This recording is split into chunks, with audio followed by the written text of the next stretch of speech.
This podcast is brought to you by the Heldridge Hotel, New Brunswick's only 4-star hotel and a preferred hotel of Rutgers football fans. The Heldridge helps you make the most of your game day weekend, providing premium accommodations in the cultural heart of downtown New Brunswick. Restaurants, bars, theaters, parks, museums, and more are only steps away. Whether you're traveling alone or with a large group, book your stay at the Heldridge and make the most of your game day weekend. Visit theheldridge.com today. NJ.com and the Heldridge Hotel. Welcome to the Rutgers Rant, your one-stop podcast for the Scarlet Knights. With your host, Steve Pikiell, and Rutgers insider Brian Fonseca. Let's start shopping. All right, everybody, welcome back to the Rutgers Rant. A very special Rutgers Rant. I know they say that a lot, but this time I actually mean it. We have Steve Pikiell, head coach, Rutgers basketball, on this podcast, Brian, our podcast. How about that? Look at us climbing up on the world.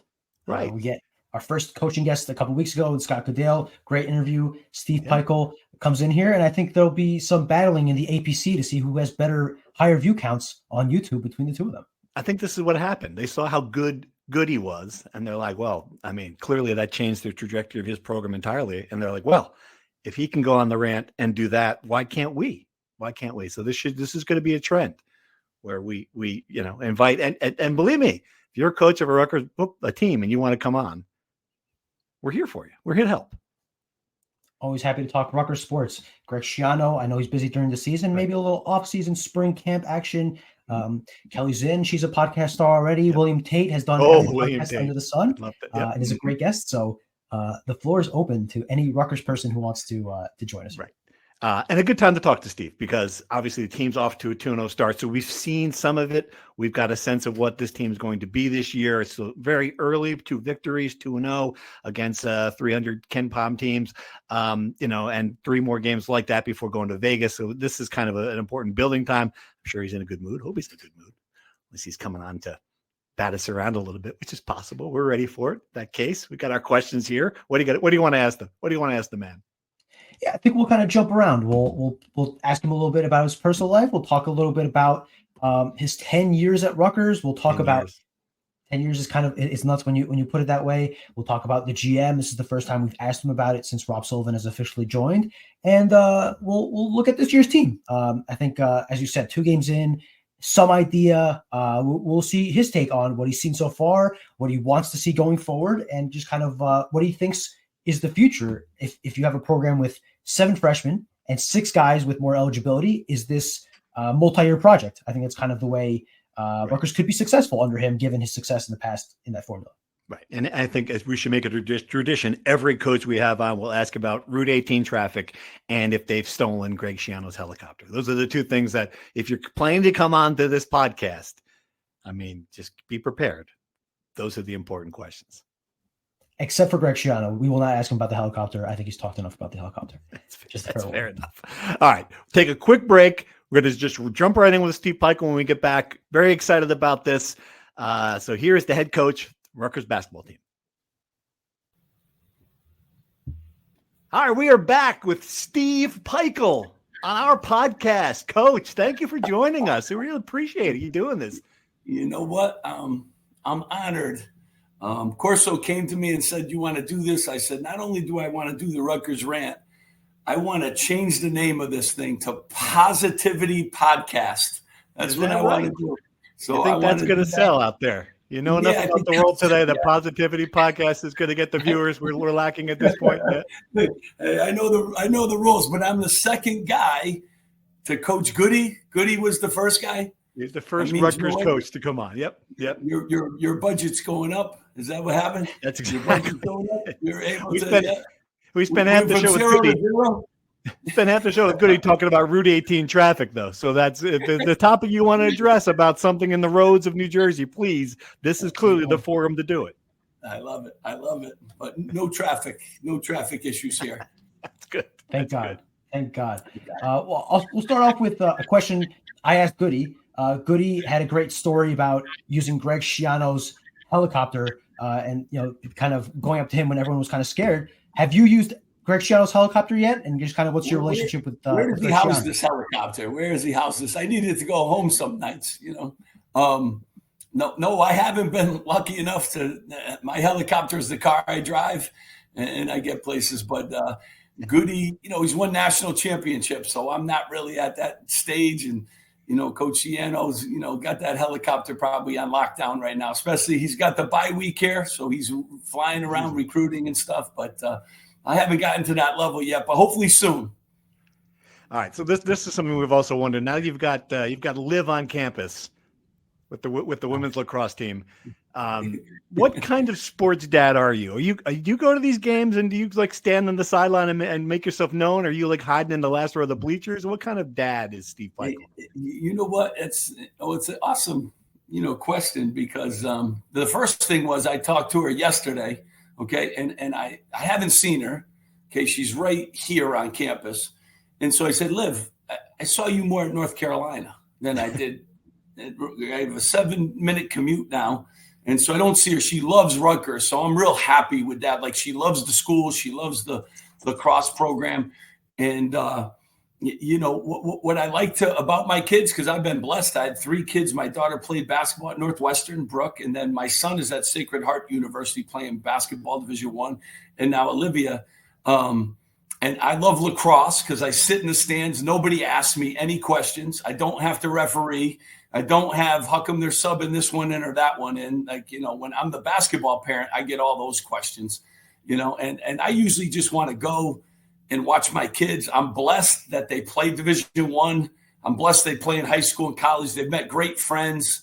And I just like to sit and just be a father and not talk about pick and rolls and not talk about what big guy we're bringing in. Because, basketball, everyone, big guy, big guy, big guy. I'm like, well, you got to have good little guys too. It's not just a big guy. It's nice to have big guys, but you got to have a little bit of everything. Some medium guys, some big guys, and some small guys. But I'd like to say my wife is a great parent and she gets into every game. She yells and screams. I don't really do that. And I just smile and I'm thankful. Could you coach the lacrosse team if you were pressed into duty, like something happened? I will tell you know enough about lacrosse now you could do it? No, I will tell you, I couldn't. I still get confused. It's like when I go watch field hockey, I have no idea what's going on in field hockey, no matter how much I watch it. And lacrosse, not really, because the men's side, they kill each other. The girls' side, the minute they hit somebody, they blow 12 whistles and give out yellow cards like, it's lemonade stand. So I really couldn't, coach that sport. And I really don't, want to coach one sport. But what I could do, I would be a great recruiter in women's lacrosse. I would be a great recruiter and don't know anything about it. Just going through what I went through with my daughter, I think I would hunt people down, parents. I would do an unbelievable job. So I didn't get that feeling in the recruiting process. And my daughter was highly recruited. Like I said, well, boy, I could teach some things to some of those recruiters. But that's about the extent of it. But I coach one sport, and that's hard enough. Greg, when Greg Schiano came back, he said that having his sons go through the recruiting process and being the dad that's being recruited versus being the recruiter kind of changed his outlook. Did that change for you with Kevin getting recruited, Brooke and Livia? Did that change the way you kind of look at the recruiting process? 100%. It's like different eras too. Like I went through it with my daughter Brooke, and then now NIL has taken on a different phase with this thing that we didn't really have to deal with in the past. But I learned a lot of some of the schools, how they recruited her and how they went through the parents. Like I'm just always surprised. Like my wife has driven my daughter to every lacrosse game in the world, from Maryland on Memorial Day weekend to this and that. And I was just amazed at how few coaches call my wife. And I'm like, that would be the only phone call I would make. And she would get my daughter, but they, and I'm like, don't call her. Like, she doesn't know what kind of ice cream she wants on a Friday night, but call my wife, who's going to be an integral part of the decision. So, you always got to find the right people. But I would think, in some of those sports, the whoever's driving them to all those AAU events, that's the person I would get in their ear. Absolutely. All right. Speaking of all the players you've had, now this is a question, Brian, I'm very curious about. If we took every player you've ever coached at Rutgers and put it in the same gym and we were starting a pickup game, it's going to be your team against me and Brian, who is your first pick out of all those players? Who do you want on your team? Not your best player, the guy you're like, all right, this is who I'm starting with. Wow. I'll get in trouble, because it's like picking your favorite kid, if you don't, we'll go first. Be careful. I love them. I love them all. And there's a lot of them that I would have picked. I will tell you, the guy that grew the most from the first day that I coached him to the time that he left, by far, was Caleb McConnell. He grew the most into a Rutgers, and I even talked to him the other day, right before our first game, where he started and where he ended. And now he's, in the NBA and is playing in the G League. He's like right where he needs to be, and academically too. Like he went from wanting to fight school to like embracing it and getting his, so proud of him and the growth. But, there's a lot of guys. Ron Harper, late in games, boy, I want the ball with him and, Gio. A defensive stop, it'd be, and then who better than to get to the rim than Dylan Harper, and, who was the most exciting guy. And he had 20 last night in the game, 20. Ace Bailey, who's the most exciting. And it's going to be a great pro. I know everyone has opinions. Oh, no. The guy's going to be great. Works, flat out works. Had 20 last night. Made it look easy too in the pros. So, a lot of guys. Now I've been blessed here 10 years, and that's obviously a long time. But I love a lot of them, and I love all of them, and I love the guys that didn't score as many points too or baskets. They came here, fought for me, and I'm real proud of that. Yeah. How about you guys? Who are you picking first? If you're taking Caleb, I think we might have to take Dylan just to see that. That's the one matchup in Rutgers basketball history I would love to have seen. With those two guys going at it, that'd be fun. I would like to see that too. And Caleb as a fifth-year senior going up against Dylan as an 18-year-old freshman, like that's a good advantage for Caleb. But I like that one. Who else, Brian? Who are you taking, Brian? Well, if Steve's taking Dylan, I'll take Ace. But there's a lot, like you said, Ron Harper would be a great choice. Ron Harper, his All-American year, would be a great choice. Miles Johnson to kind of anchor at center, maybe Cliff Amori if I'm trying to build a defensive base. A lot of options to go with. Yeah. There are some, some interesting ones. Jacob Young was a ferocious competitor too. He was a worker. And I'll tell you, the guy that I loved, he was only here for 1 year, Akwazi Yeboah. Had every part of him was about Rutgers. And he just finished his master's degree. Nice. And that's 4 years after he left. And I'm so proud of him. He started that and finished it. And now he's playing professionally in France and doing really well. Plays on the national team for England and stuff. He's another guy, but he's only here 1 year. So, can't give him too much credit, but he was a great glue guy. You mentioned the 10 years, Steve. I know it's again like picking your favorite kid. I get it, but is there a memory? Is there a moment that you think about during those 10 years that you are look back on most fondly or most proud of? You know what? I don't really sit back and reflect, type of deal. But I will tell you, they told me this year, I was talking with a coach, and it was the funniest thing, and only you guys will appreciate it. They say every year you're at a place, you lose 10% of your support base. And so I'm starting year 10. So there you go. I got Corso here. I got my wife. I got you guys, 10%. I said to the guy, did you know I was 10 years? Did you know this was my 10th year? Because they were talking about Buzz Williams and how he leaves every 5 years or 6 years, whatever they, And so he says, every year you lose 10% of your base. So I said, I still got my wife. She loves me and, that kind of thing. But, I go back to every year was like, the first year, every year has been hard. That first year was really hard. Like, I mean, like incredibly hard. No air conditioning in the gym. Just that was just symbolic of what it was. The roster had flipped. I remember the first practice, we had a walk-on that I thought was our best player. I thought he outplayed Corey, and I said, this is like, I thought the walk-on was, like our best player. And so, assembling a staff, trying to do something in this league for the first time, fan base, everything, trying to get people to come to games. I thought by far that was, the hardest year. I thought the year before COVID, that was my best. Like, that was a really good team. We won 20 games. We beat Purdue on senior night. Purdue had to have that win. And then, the NCAA tournament, we shut everything down. I think Fred Hoiberg was coughing up, one of his lungs and, one of the Big Ten games. And next thing you know, the whole tournament was like, done. That was a really gratifying year, but it was such a hard year because we finally got to the NCAA tournament, and then they took it away, from us. And, and that was like, we were really gelled. We got better as a team. We had the right guys. Ron was at that level. Gio was at that level. Miles Johnson could block shots with anybody. We really kind of, Paul Mulcahy figured it out. So like, I really enjoyed that year, but I've enjoyed, believe it or not, guys, like every year is this, you have your wins and you have your losses, obviously. And everyone talks about the losses more than the wins, and that's how it is. But like, I love the challenge of every season, and this is the best league in the country. And everyone will say whatever they want. It's the hardest league to go on the road and win in, that's for sure. No one can debate that. But, I like parts of, every year, and I like the challenges every year brings.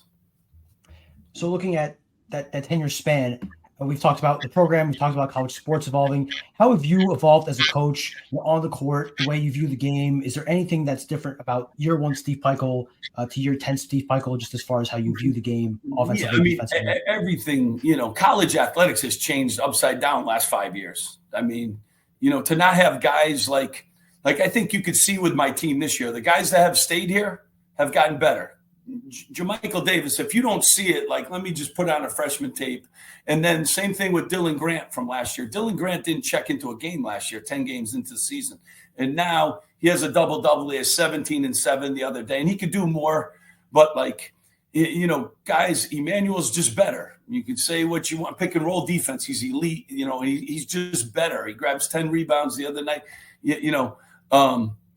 So that's changed a lot. I used to take guys and redshirt them and plan for the future with them. They'll stick with us. When you're scholarship for scholarship, maybe it's a little bit easier.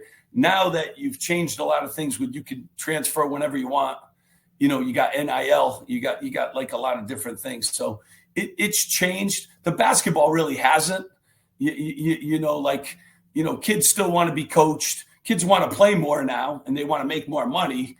That was never the case before. I'm sure they wanted to make more money back then, but the rules weren't that. You're still expectations in reality. Like, that's what I do all the time. The expectations for all the kids are play 40 minutes and take every shot. And then the reality is you're not going to play 40 minutes. You're not going to take every shot. Now you got an expectation for money too. And the reality is, like, this isn't the Bank of America. I don't have that kind of, so the reality and expectations, of your fan base changes too, because no longer like the NCAA tournament, nobody, we got to get there. Like, nobody cares, you got to get there. Before, they were happy the first time we went. Now we got to get back, and I understand that, and I love those expectations. And so some things have changed completely, and I'm thankful we, have an athletic director now. I mean, I've had more meetings, and she's into it and into what college athletics is today.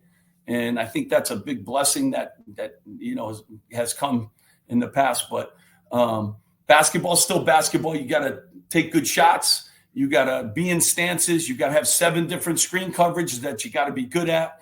You got to stay healthy. Obviously, you got to bring your young guys along if they're not ready yet. If they're ready, you got to throw them to the wolves.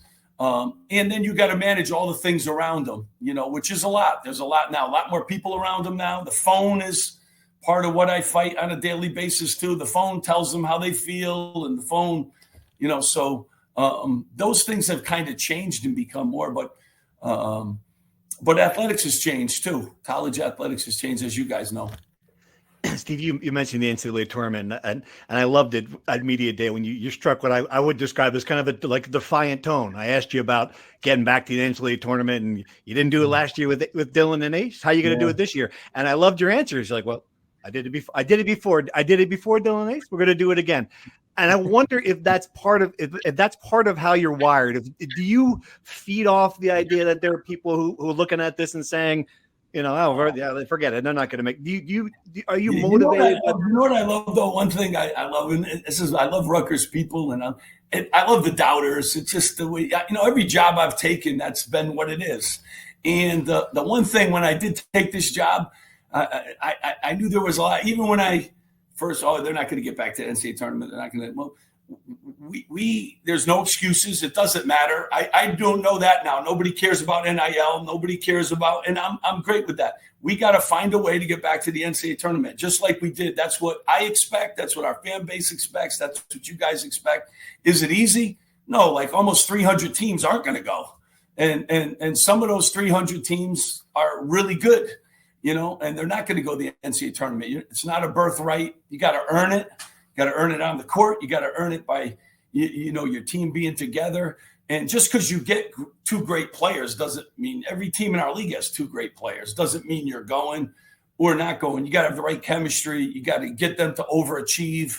And, those are some of the challenges. But like when people say that, like, yeah, you're right. We haven't gone, and I'm as disappointed as any, because that's the goal that starts every season. But I also know how hard that goal is. I haven't taken those jobs that 20 straight years you go to the NCAA tournament, and I was at UConn when it wasn't like that at UConn. Now every year they're in the NCAA tournament. It wasn't like that when I took that job. So I've had a lot of experience at places like this that, we got to figure it out. We got to earn it. And, when you ask me that question, like I just because I had those two guys, everyone said, oh, you're going to be wait a minute.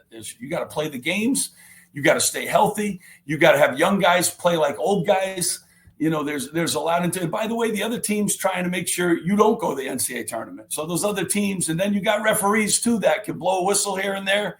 And then you got concussion protocol, and you got COVID, and you got all these other things that are trying to get in the way of you achieving your dreams too. So the obstacles are many, but I look forward to getting us back. And I think, we got to get better, and we got to, do a lot of things. We're working in the dark here this year, which I love. And the guys are, willing workers, but we got to play well. And I think we'll be able to, get better throughout the year. I think we got enough tools. Now I got to plug them in at the right time and that kind of thing. And with our great fan base, we got to make the RAC a real hard place to play. And I will tell you this too, Steve, like it's time we bring back the Steve Pikiell fathead. Like, what is going on at Jersey Mike's? We got to bring it back, and we got to bring that back. That was front and center. Missing. That's right. What's front and center. Fonseca doesn't have one of those. Yeah. You don't have one of those. No, so not yet. We got to get this back, because that's what the students got to get going. And that was unbelievable time in our gym. And we got to get that thing going. It all went to hell when that's it. We figured it out, Steve. I wish we had known this sooner. We could have. Yeah, it's a shame. Was the secret sauce. Let's get that thing rolling. Sauce is right there. Hey, at the next game, the problem is that my fat head is so big and bald. It looks like a lot of other bald people. That's like if you look at it right. That's what I'm about to say. Like, why is there it looks like Steve Pikiell up there? It could do that too, right? A lot more hair 10 years ago, Steve. You're right. A lot more hair. But we'll get that back up there, because we got to get that cranked up.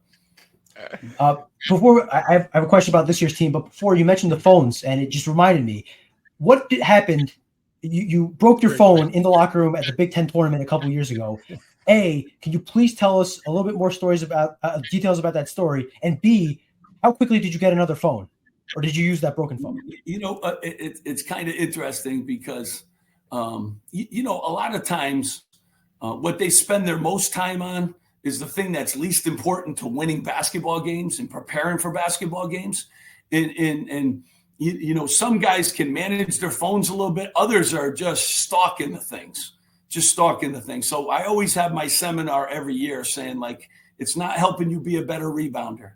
It's not helping you shoot the ball better. It's not helping you defend the ball better. It's actually not making you like a better athlete, and it's really taken away from your sleep time, you know, your focus time and your recovery time and that kind of thing. So before the tournament that year, like the guys how their moods were based on what the phone was saying about them. And I used to remember a guy coming in, "Hey coach, they're killing me." And I say, "Who's killing you?" And he said, "This guy," like, and then I'm like, "Corey, like that's a Seton Hall guy. What do you think he's going to tell you you're a great player?" Like you're letting that one comment, like, you know, but again, remember, these are 18, 19, 20-year-old kids, the phone. And before they get to Rutgers, all they hear is great things because the only people following them are their friends and family.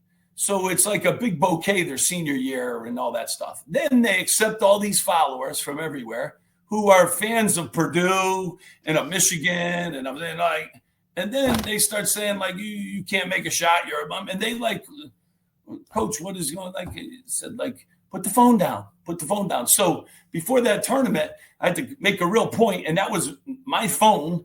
And I'm like, and actually it was very peaceful for me. It was kind of like it was very peaceful. No one could get a hold of me or anything like that. So I just smashed the phone, and luckily Scott got me another one, my assistant, who's awesome. And, you know, but they were like, because I showed them the thing and I said, "You guys are spending too much. How about if we focus on the Big Ten tournament? How about if we focus on just basketball this week? Who cares what the phone is telling you?" You know what I mean? Like do that. And I think it worked for about 5 minutes. I think they had like 2 good days, but then they went back to stalking their phones and stuff. But if you had smashed their phones, I can't win, Brian. I can't win. If you put all of their phones in a bag and smashed them, what would have happened? Hey, I tried that once. I took it one day from before a shoot around. Yeah. And then for the next like 3 weeks, we had recruits come in, like a couple recruits came in, and they said, "Oh, coach, I heard you took their phones." And I'm like, "Oh, wait a minute. If that word ever got out that I was taking their phones," yeah. Steve, talk about not getting a guy. I wouldn't get one recruit. So I said, no, I only took it for the shoot around. Like, and then after the shoot around, we gave it back. But once words started circulating like that, Steve, I was real nervous. I said, if that ever gets out, I'll never get a kid to come here. So that's my take your phone story. Did you smash the phone with a hammer? Did you smash it in front of them? No, I think I just threw it down, right? I think I just like smashed it like that way.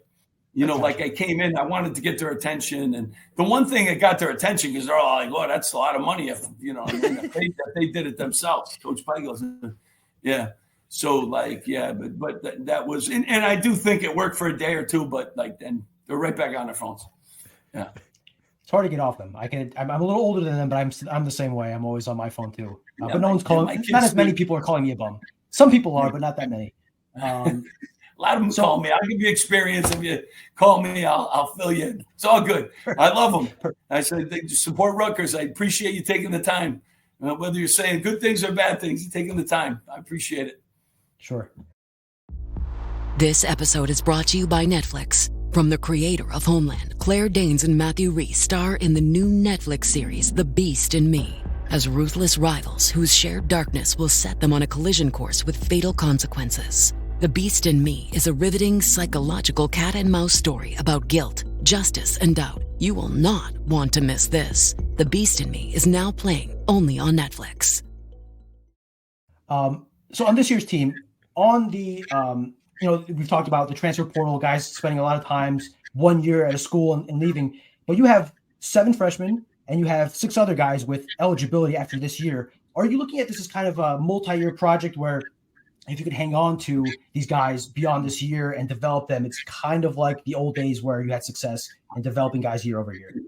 You know, the good part, like this year's team, the entire team has eligibility moving forward. So we don't have one guy that's out of eligibility. So, you know, I hope, you know, we retained Dylan Grant and that was big for us last year. We retained and Kelly's come in here and you guys have known, you've already written a bunch of articles like she is into the modern world of college athletics. So I'm so excited that she's here and she's hired a team of people because that has more to do with retention than Steve Pikiell. Like, I want all those guys to stay. I want them to stay and get better, just like Caleb McConnell did, just like Ron Harper Jr. did, just like Dylan Harper got better here.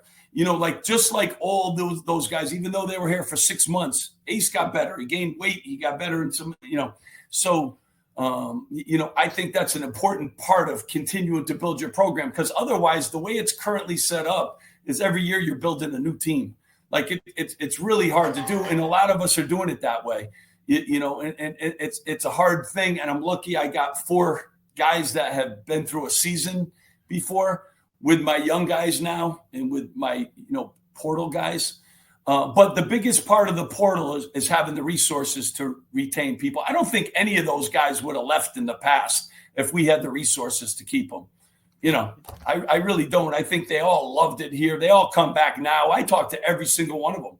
There's not one guy I don't talk to that has left here. And I'm proud of that, because no matter how long they stay or how short a time they stay, they swung punches while they were here for Rutgers basketball. And I'm proud of them. And I help. I try to help all of them in any way that I can. So, the resources are a big part of your retention. And now we have a GM now. We got a guy in charge of sponsorship. We got a contract person. Kelly is just unbelievable. So I feel really good. It's like a way to, off my shoulder with support around what we're trying to do. So hopefully these guys have a really good year, and then we have the resources, to retain them and continue to graduate kids and continue to do the thing, make players better, graduate kids. I do still believe in that stuff. I think that's what college athletics is all about, even though it's gotten a little lost in the last few years. You mentioned GM Rob Sullivan coming in. How much say is he going to have in basketball decisions, roster construction, or is it strictly a financial fundraising, other part of that contract thing? I mean, a big part of it, Steve, is that you got to raise money. That's a big part of it. I mean, he's a really good basketball guy. What I love about him is he won the job. I love that. He's coming from a place that did more with less.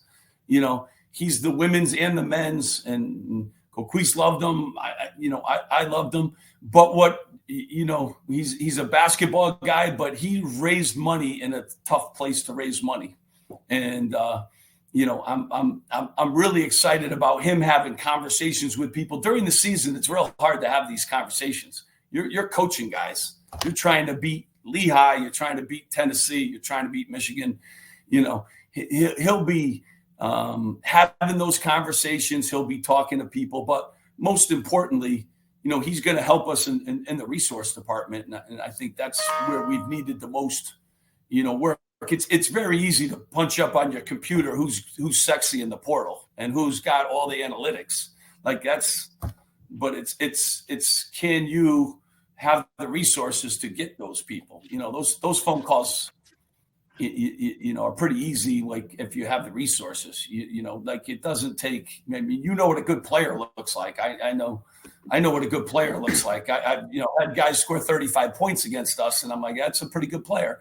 And I watched all the film on them. But if they go in the portal and you can't shop at that, designer shop, then you could do all the analytics or have it whatever you want. You're probably not going to be able to purchase that, product. Well, let me follow up on that, because I'm curious, because I don't. Is there a day you think that Rutgers will be able to shop in those designer areas, the top level? And if not, do you need to use the analytics and use the other stuff to make sure you can identify the guys who are on the bargain bin, so to speak? Or is Rutgers going to get to the point where they can? Yeah. Yeah, I mean, the guys that are sexy in the analytics are usually the guys that cost the most. I mean, it's really it's not like a hard game, and you guys can make it. It was like when Cliff came in and he said he's got to leave, and the number he was looking for, and I'm like, okay, yeah, I'm not the Bank of America. I love you, but his analytics was pretty good, So, the analytics is one thing. I mean, the computer AI can tell you what to do, but you got to have the resources, and she's working diligently, like I said, and that's a big part of this. And, going through the GM process too, I was meeting with a lot of people, and boy, some of the creative ways that people were attacking the space, Steve, was unbelievable. Like you could write a story on what, deferred payments to housing to, I mean, like, it was like, oh my God, this is what's going on. So, you know, and I learned a lot from a lot of different people as we were interviewing for this space, you know, and I'm excited, you know, now that we have some ideas like that, you know, rolling forward. And again, you know, Kelly's done a really good job. She's hired, I think, 5 people already, and you know, in a short period of time, that are all involved in resourcing, you know. So, you know, I am excited about that. I do think we got a great product. We're a great school. We're in a great league. We've produced pros. We've gotten lottery picks as much as, you know, we've gotten guys that were 2 stars in the NBA, you know, 3 stars, like, that grew and got better. And we got a host of guys over in Europe, and every single guy has graduated from here. Guys come back every summer. So we have a lot of, you know, really great things to sell. And I think she's going to put us in a place too, where, you know, we can go out and we can get involved with the same guys the rest of the league's getting involved with. And that would be really, really exciting to me. Just one last analytic question, mostly a joke, but has your opinion on Ken Pom changed, or are you still, has he not gotten a rebound yet? He wins every game. I love Ken Pom. I want him in the portal. I want Ken Pom in the portal. Let's go. Let's see if we have the resources. He gets everything right.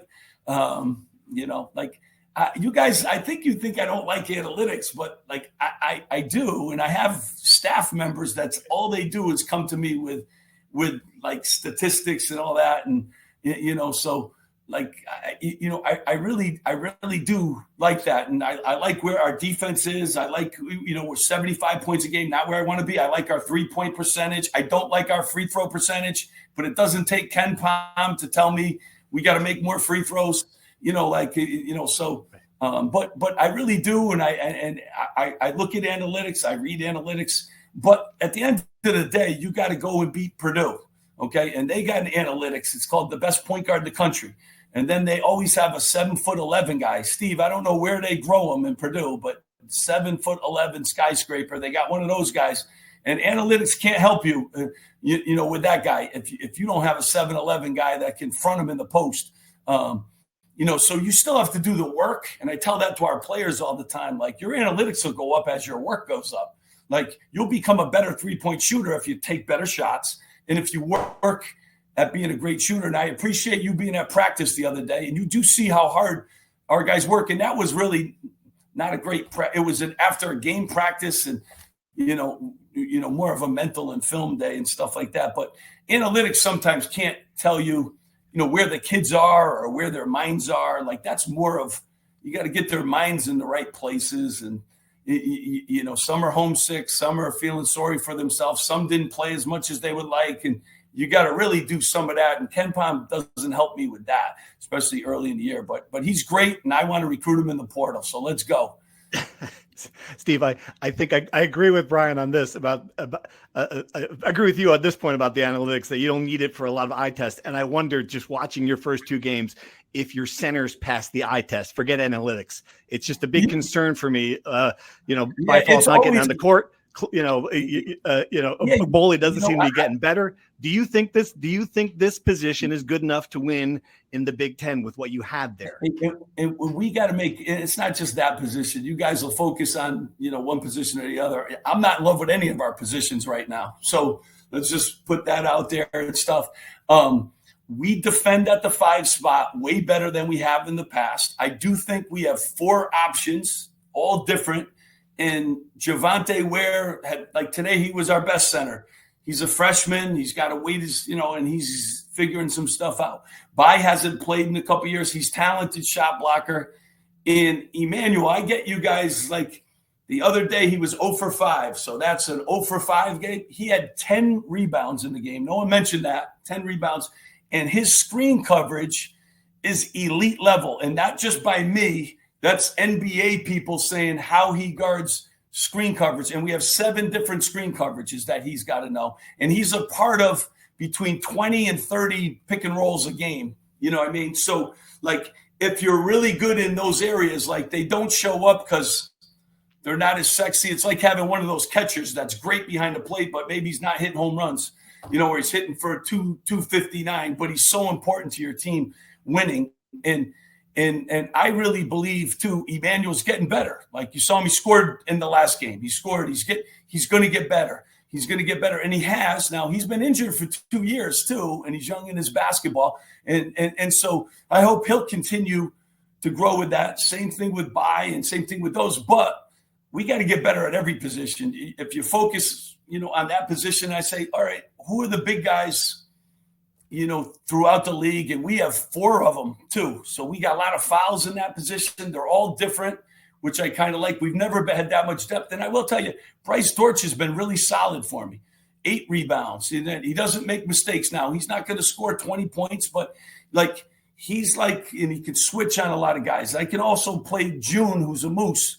I call him a half a rhino at times. Like he can, and Darren Buchanan Jr., he can hit people. And he actually says to me, Coach, that's all I did the last 2 years was guard 5s. So I actually like to wrestle with 5. So, we got some options at that spot, but we have to get better at every spot. So, and I worry about everything at this time of the season. Like, it's not like you guys are, no, I worry about everything. And I worry about where their minds are. I worry about, are we ready for, the next game? Now we're playing Lehigh, and Lehigh has 12 returning players, the second most returning players in the country. Isn't that an unbelievable stat, Steve? Like these days, it certainly is. Only one other team in the country has more returning players. Like it's just a bizarre. Like everyone used to have 10 returning guys every year, type of deal. So, worry about every game and getting a little bit better. We did get better in some areas the other night. Like we rebounded better. We didn't rebound the first night. We're shooting the ball at a high level, which I like. We got to get better at free throws because, this group should be a 75 to 77% free throw shooting team. We're not. Was it jitters? Are they nervous? First time out? Like, I don't know those things. We make free throws in practice. They all have pretty strong percentages for the most part. Our defense is better, but it's nowhere near where I want it to be. Some guys have picked it up quickly. Other guys are going to take a little bit more. But I think we could do some things, versatility wise with these guys, but we got to, keep getting better. And that's a big part of what I have to do, with this team.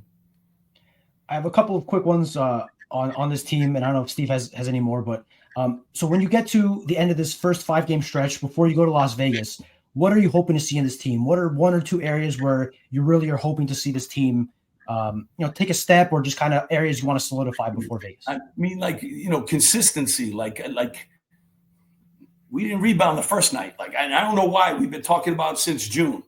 So now we rebounded the other night. And now can we consistently rebound? We've been consistently making threes. That's a good part. We got a lot of different guys that can make threes. I think that's an advantage of this team.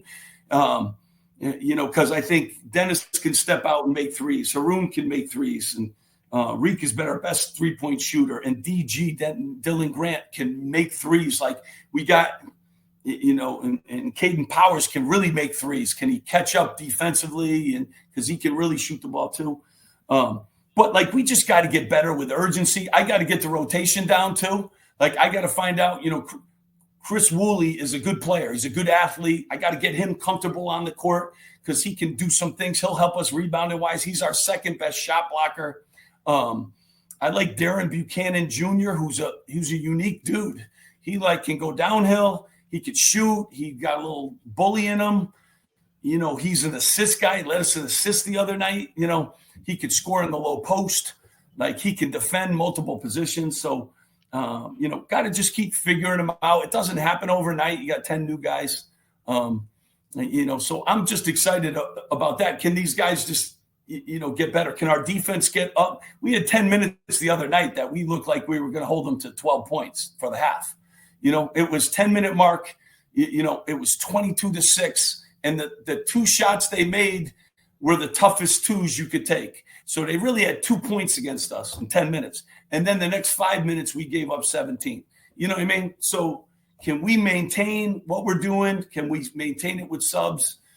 Can we get back to being a speed limit, 55 and under? And can we get to 70? We got 81 and we got 70 the other night. You know what I mean? Can we get to, 80? Can we get to that consistently? And if we make free throws, I know we can do that. But we got to get better from, the foul line too. But don't know any coach in the country that's telling you after 2 games that they're happy. And if they do, they're not telling you the truth, the whole truth and nothing but. So do I get my one question yes, now? go on. I want to hear it. Absolutely. What do you got? Great question. And my wife asks this to me all the time. So now I'm the media asking you guys. Okay. Mm-hmm. Every time there's a picture of me, I am angry. You guys always take pictures of me. Just if we win a game, I'm angry picture. If we lose a game, I'm angry picture. If you're talking about the GM, I'm angry. Like, does NJ.com, do they just have an angry picture? And how do I get a happy picture file somehow, so we could change this up once in a while? All right, here you go. All right, just going to get you to smile right now. Hang on. Okay, we're going to use it. All right, got it. There you go. But it's next to Fonseca, which is we know you're putting on a fake smile if you're sitting even next to Fonseca. That's perfect. He's going to get a fat head soon. He's not at your level yet. He's going to get one, though. He deserves it. He's a hard worker, and he came to practice the other day, which I appreciate. But we got to get the angry fight. Just one happy, because I am happy. I am happy once in a while. It looks like every picture you take is when I'm yelling at a referee, and I'm like, on the sidelines, though, you do get some. You might have noticed. Someone might have told you in your family you get kind of demonstrative on the sidelines. I'm sure some people have mentioned this to you, right? I'm going to try to do a better job. If you got one thing to offer me, I got to probably do a better. I got to smile more. Would that be the case? You got to find Andy Mills on the baseline and give him a quick thumbs up and smile between every half. And he'll snap a few photos. That might be have to find out when maybe I'll get him a fat head, and then he'll take some pictures of me to the positive. I'm gonna work on that. But no, that's my only question. I wanted to just ask you that, and then we're changing the rant to Positivity Podcast. How about that? That's good branding. That sounds like something of an SNL skit, but I like it. Steve, you get no clicks. You'll get no clicks for that one now. If you put that as your title. No. Positively, they're going to think that. Yeah, they're going to think that's a different podcast entirely. I'm afraid. Yeah. Hey, Chris Newley hey, Chris, you want to get famous here? Hey, Chris. Come on. Because I was just telling you guys that he's going to be a great rebounder. Isn't that what I said? Just smile. Look at how good looking this guy's. And hey, by the way. He's a Las Vegas guy, so going home.